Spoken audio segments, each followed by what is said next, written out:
Você lembra do meme Já Acabou, Jéssica? Aquela menina que aparecia ali numa pose assim forte, resistente. O vídeo mostra a garota se recuperando de um ataque. Ela acaba de cair no chão, mas ela levanta toda gloriosa, potente, e aí cai naquela pose que parece pose de um personagem de um jogo de luta, sabe? Quando a gente tá prestes a ouvir Ready, Fight, sabe? Aí dessa pose, ela, inabalada, diz, toda confiante. Já acabou, Jéssica? A oponente da Jéssica, naquela cena, ela se mostra assim a imagem da resiliência. Não reclama da dor, só chama o próximo round. E acredite, isso pode ter tudo a ver com estoicismo. Essa habilidade de manter a paz interior em tempos difíceis é um dos pilares do estoicismo. Só que o meme acabou prejudicando muito essa garota, né? Só agora aí parece que as coisas estão melhorando para ela, saiu uma das várias indenizações que, na minha opinião, ela teria que receber. Ainda assim, pode ter certeza, muitos de nós, homens adultos, homens feitos, gostaríamos de demonstrar diante da vida aquela postura daquela garota ali. Uma postura de indiferença ao que poderia ser sofrimento. E para o homem chegar no nível da garotinha, diz que o caminho da moda aí é o estoicismo, hein? Estoicismo é o tema de hoje na nossa TV Cringe, produção do Comitê Revolucionário da Intentona Geriátrica.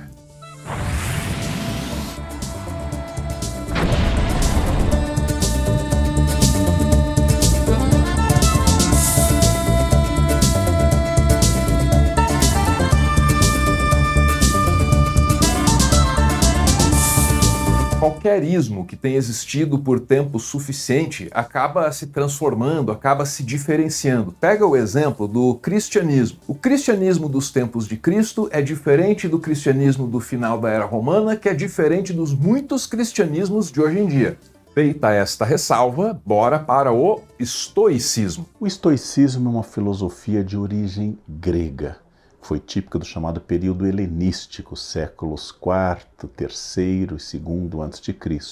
Zenão de Cítio é um filósofo nascido na atual ilha do Chipre e se considera que Zenão foi o primeiro dos estoicos.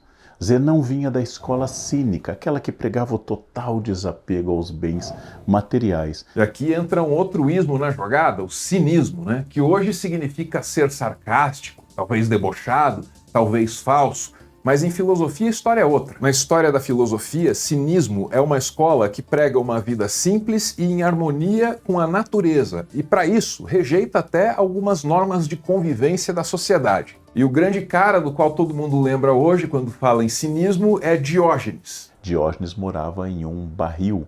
Diógenes era cercado de cães, em grego, sinós, por isso escola cínica. Diógenes andava com uma lamparina durante o dia procurando um homem honesto. Diógenes não queria mais nada. Diógenes se afastava por completo dos desejos do mundo e dizem até que quando Alexandre o Grande disse a ele que podia dar qualquer coisa a ele, Diógenes disse, eu quero uma coisa, é que você saia de frente do sol, porque está impedindo o sol entrar aqui no meu barril. Pode crer, ele morava num barril, tipo um Chaves da Grécia Antiga, só que era um Chaves meio safado. É que nessa de abraçar a vida natural e rejeitar algumas normas da civilização, ele perdia também o pudor. Tem uma história meio nojenta, mas engraçada. Diz que o Diógenes se masturbava até em público, né? Aí, quando alguém chegava lá para dizer para ele, pô, Diógenes, isso aí não, né, cara? Não aqui. Aí ele se defendia dizendo que não haveria razão para que se deixasse de contemplar aquele ato generoso da natureza que é a masturbação. Ah, que bom seria se eu pudesse matar minha fome esfregando minha barriga, teria dito Diógenes. Que nojo. Essa anedota faz pouco mais que uma caricatura, grosseira, né, do cinismo. E é meio injusto, porque nem toda a maluquice da Grécia Antiga veio deles. Os gregos poderiam ser muito doidões, e os filósofos, os sábios filósofos, também aprontavam das suas. Pega o caso do Heráclito, o pai da dialética, é assim que ele entra para a história. Mas como é que ele morreu? Eu te conto. O Heráclito estava muito doente, aí o médico recomendou um determinado tratamento, o Heráclito chegou para o médico e falou, não, isso aí não, eu quero cloroquina. No, God, please, no! Não, brincadeira, não era cloroquina, claro, mas ele tinha uma outra ideia de tratamento para ele. Não, esse médico aí não sabe de nada, vou eu bolar um tratamento aqui para minha doença, que vai funcionar assim. Primeiro, eu faço uma grande montanha de cocô de vaca. depois eu me enterro nessa montanha de cocô de vaca. E aí o cocô, de alguma forma, suga a doença para fora do meu corpo. O médico deve ter ficado atônito, mas o Heráclito foi lá e passou pelo tratamento dele, cara. Resultado, morreu. Na merda. Mas esquece isso e acompanha a linha do tempo aqui. Primeiro a gente tinha um tal de cinismo, que pregava a vida em harmonia com a natureza e para isso até rejeitava algumas normas de convivência da civilização. Seu maior expoente foi Diógenes. Aí vem um tal Zenão, que pega essas ideias como ponto de partida e acrescenta alguma coisa ali para criar algo novo, chamado de estoicismo. Agora, o que foi que o Zenão colocou de novo? Que ingrediente ele acrescentou para dizer que descobriu uma receita nova? Mas Zenão foi além disso. Ele começou a falar de leis da natureza. Essas leis são inevitáveis. Por exemplo, a morte. A morte é o destino de todos os seres vivos. Se eu me preocupo em combater a morte, ter medo da morte, me apavorar com a morte, eu não vou conseguir deter em 1 minuto o fato de que eu irei morrer. Então, por que temer o que é inevitável? Eu precisaria atingir o que os estoicos chamam de ataraxia, essa tranquilidade, este mundo livre de preocupações. A gente já vai falar da tal ataraxia, uma coisa por vez, né, cara? Antes disso, você ouviu ali que o que o Zenão acrescentou foi esse princípio de aceitação. Faz sentido. Se você quer viver em harmonia com esse universo, então você vai precisar aceitar o que quer que ele jogue no seu caminho. Qual que é o princípio principal do estoicismo? Bacana. Acho primeiro muito comum, né, ter essa visão de que os estoicos são pessoas frias, né, ou pessoas apáticas. E isso ocorre por um não entendimento de como é que são as práticas, né? Então, para o estoicismo existem 3 tipos de coisas: o que é bom, o que é mal e o que é indiferente. Ouviu aí, né? Então tudo que existe, toda coisa ou situação que venha a ocorrer se enquadra numa dessas 3 categorias. Tem o que é bom, tem o que é mal e tem o que é indiferente. O que é bom, o que é mal e o que é indiferente. E aqui a gente chega nesse que parece ser o centro, o cerne, o caroço do estoicismo, que é a pergunta: ao que então você será indiferente? Você vai ser indiferente a todas aquelas coisas e situações que você não controla. Não parece um mau ensinamento? Talvez você tenha que ser indiferente, porque se o seu estado de espírito depender de coisas que você não controla, aí então você não controla o seu estado de espírito. O que está fora de mim é indiferente. Tá? Então, essa frase, essa palavra, talvez indiferença, ela pese muito. Significa que eu não devo me preocupar com as ações que estão fora de mim. Então, exemplos práticos aqui. Vamos dizer que agora sábado vai fazer um dia de sol, a gente quer ir para a praia. A gente se planejou, tudo certo, convidou os amigos, chega sábado, a gente está lá colocando as coisas no carro, começa uma chuvarada. A chuva, ela está fora, né, tá fora de mim, ela não está no meu controle. Se eu ficar irritado, ficar frustrado com isso, não vai mudar o contexto. Na verdade, eu só estou me prejudicando. Então, o estoicismo, ele chama isso de sofrimentos, né? Ou antigamente chamava de paixões, né? Que vem lá do grego pathos, né? Que dá origem lá à patologia, né? Enfim. É nessa indiferença que a maioria das pessoas pensa quando lembra de cinismo. E a gente pode falar sobre essa ênfase que é dada a esse aspecto único. Por enquanto, me permita parar uma aresta. Ataraxia. Fiquei devendo o conceito. Vem de taraxo, né? Que é agitar, e a que é de ausência. Então, é a ausência de agitações na alma. Então, ataraxia tem a ver com tranquilidade. Ataraxia significa tranquilidade ou imperturbabilidade da alma. Esse é um conceito que fica muito em voga na história da filosofia durante o período helenístico. E por quê? Porque esse foi um período marcado por fortes perturbações sociais. Então, a ataraxia é esse estado de existir que é pleno, que é seguro e que é tranquilo. Um estado sobre o qual a filosofia grega estava dissertando, um jeito de existir que a filosofia grega estava buscando, principalmente naqueles períodos ali de perturbação social, porque é nesses períodos de perturbação social que esse jeito de existir mais é demandado, né? Tudo que é externo ao ser é irrelevante. Eu devo trabalhar com a minha tranquilidade interna, a apatheia. O estoicismo tem um princípio de resignação diante das coisas que o cristianismo gostou muito. Não é à toa que os cristãos antigos preservaram tantos textos estoicos, porque viram na sua leitura de estoicismo uma espécie de raiz do próprio cristianismo. Aí o que eu tinha mencionado antes, o estoicismo da Grécia Antiga é diferente do estoicismo dos romanos, que é diferente dos muitos estoicismos que a gente conhece hoje em dia. Mas o que interessa, por enquanto, é essa divisão. Tem o que está dentro, que pode ser bom ou ruim, e tem o que está fora, que é sempre indiferente, porque não está ao meu alcance, eu não controlo. O escravo de origem grega do século I da era cristã, Epicteto, disse que se você quiser ser livre, só há um caminho: o desprezo das coisas que não dependem de nós. Bastante claro e coerente com o estoicismo. Qualquer pessoa capaz de te irritar se torna teu mestre. Ele consegue te irritar somente porque você permitiu ser perturbado por aquela pessoa. É um homem sensato aquele que não lamenta pelo que não tem, mas apresenta uma grande alegria pelo que tem. Os homens, diz Epicteto, são movidos e perturbados, não pelas coisas, mas pelas opiniões que eles têm delas. Sou eu, segundo Epicteto, que emito a opinião e determino se aquilo vai ou não me perturbar.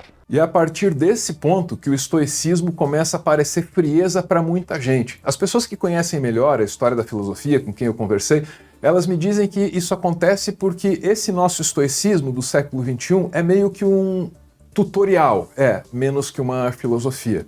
É a crítica que fazem. Um tutorial para atravessar a vida de maneira resoluta e firme, mas que às vezes é interpretado como um manual da frieza. Claro, você pergunta para o estoico, ele vai dizer que não é bem assim. A minha mãe vem a ficar doente. Então, ela está fora de mim. Então, em teoria, aquilo devia ser indiferente para o meu interior. Mas você fala, pô, é minha mãe. Como é que eu vou ficar indiferente a essa situação? Então não significa que você não vai demonstrar empatia, não vai demonstrar afeto, não vai demonstrar carinho. E para conseguir entender esse encantamento atual com o estoicismo, filosofia que virou tutorial, a gente precisa voltar para aquela separação básica, né? O bom, o mal e o indiferente. O que é indiferente, a gente já falou bastante, né? No próximo segmento, vamos falar daquilo que é bom e daquilo que é ruim dentro da gente e como separar as duas coisas.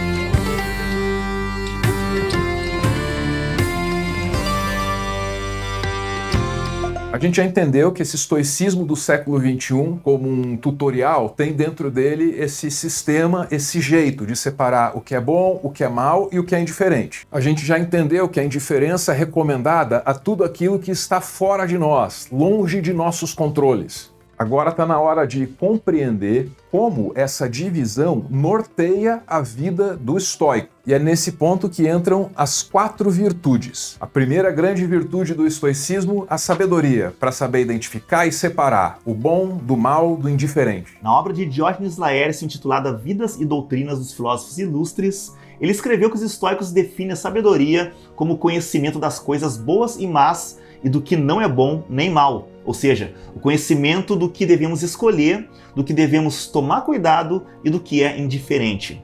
Depois de termos esse conhecimento em mãos, a sabedoria, em última análise, cria as bases para a ação. Mais do que isso, a sabedoria permite que possamos otimizar as nossas ações para que elas trabalhem a nosso favor e não o contrário, como muitas vezes costuma acontecer com aqueles que são desprovidos de sabedoria. A segunda grande virtude do estoico é a moderação ou temperança, para não se entregar nem ao que é bom, nem ao que é mal e nem ao que é indiferente. A moderação nos protege contra os extremos, não confiando na fugacidade do prazer para a felicidade, nem permitindo que a dor, a qual é tão efêmera quanto o prazer, seja capaz de destruir a nossa felicidade. A terceira virtude é a coragem, especialmente demandada por uma filosofia que sugere que você aceite tudo aquilo que esse mundo, às vezes tão bruto, joga diante de você. É essa coragem estoica, coragem para enfrentar o infortúnio, coragem para enfrentar a morte se for preciso, coragem para se arriscar pelo bem de seus semelhantes,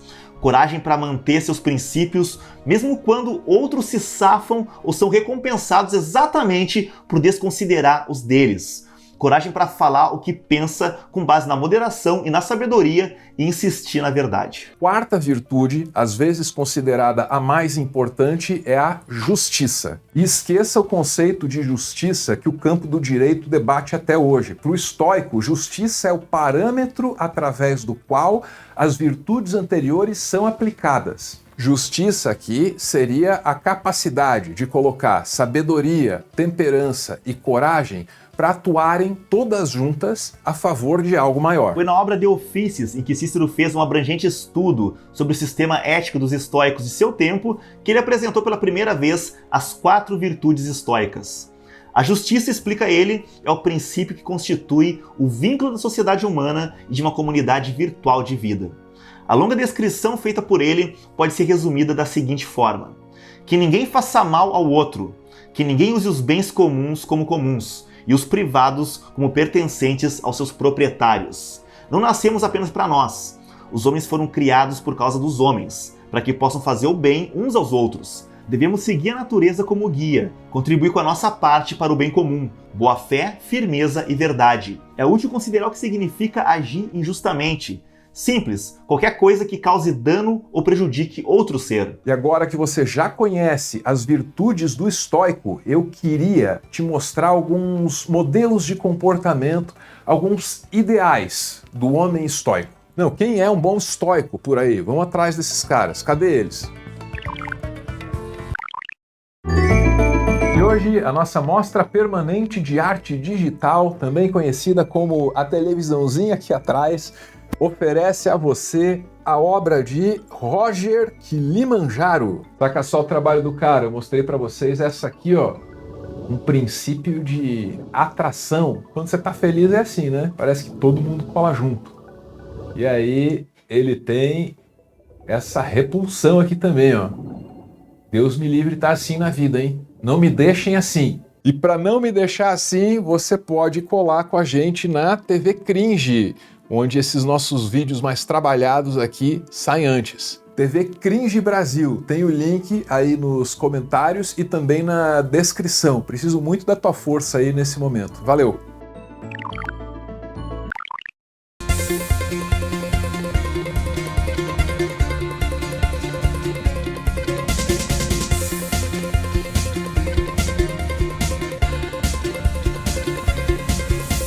Na ficção, o estoicismo se expressa melhor num tipo de personagem chamado o tipo forte e silencioso, normalmente referido em inglês, o Strong Silent Type. Talvez o melhor exemplo desse personagem esteja nos filmes de faroeste, né? Porque nesses filmes esse tipo de personagem é um clichê, e você deve saber de que tipo de personagem eu tô falando. O cara que entra no bar, todo mundo olha torto, mas ele não se importa, aí ele senta no cantinho dele, bebe na boa, todo mundo provoca e ele fica sempre indiferente, até que resolva agir. Esse tipo forte e silencioso, ele não demonstra nem ira e nem tristeza diante das provocações, porque ele é silencioso. Mas aí, quando ele resolve agir, todo mundo descobre que ele é forte. Os filmes de faroeste, de novo, estão cheios de protagonistas assim. Talvez o mais famoso seja O Estranho Sem Nome, do Clint Eastwood. Mas você encontra esse tipo quase idealizado de personalidade masculina em outras obras também, de outros gêneros, em outras mídias. E isso tem tudo a ver com o estoicismo. Quando você diz fulano de tal agiu de maneira estoica ou agiu estoicamente,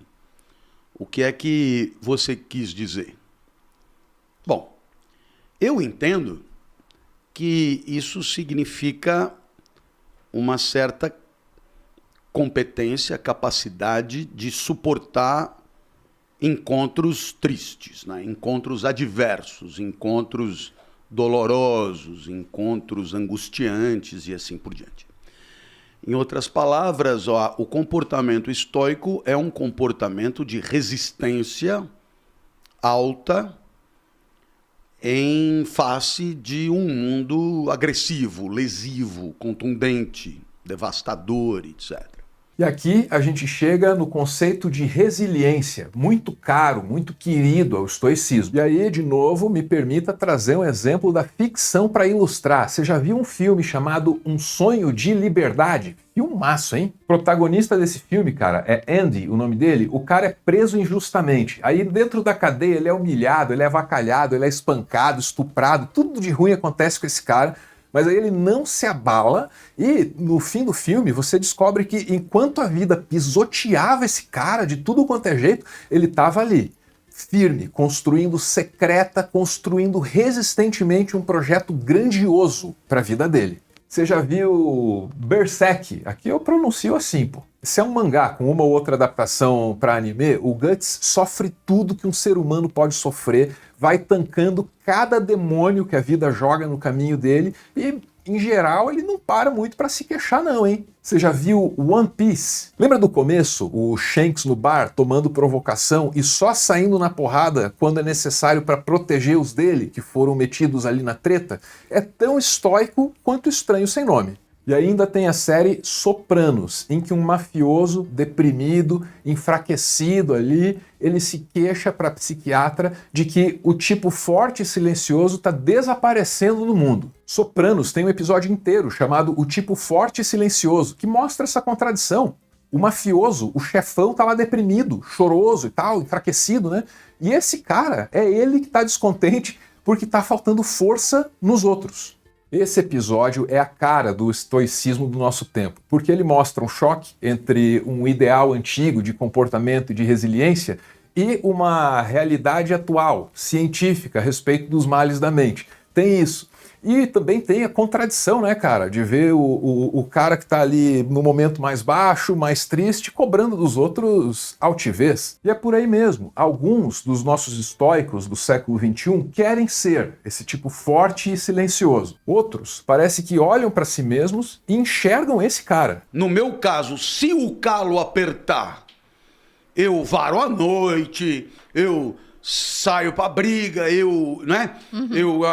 E eu observo a mesma coisa, pego e falo, não, mas peraí, isso aí é só amanhã, ou... Calma, preciso também do meu tempo de relaxar. Meu não sei o que lá, meu pipipi, blá. Então, eu percebo que há, de fato, uma certa dificuldade para a mobilização de recursos na adversidade. E muitas vezes, por se enxergarem como o tipo forte e silencioso, os estoicos do século XXI se veem na posição de cobrar força e resiliência dos outros. E é aí que mora o problema, meu amigo estoico. Se você já viu o tipo forte e silencioso dos filmes, você sabe que ele jamais abriria a boca para cobrar isso de ninguém.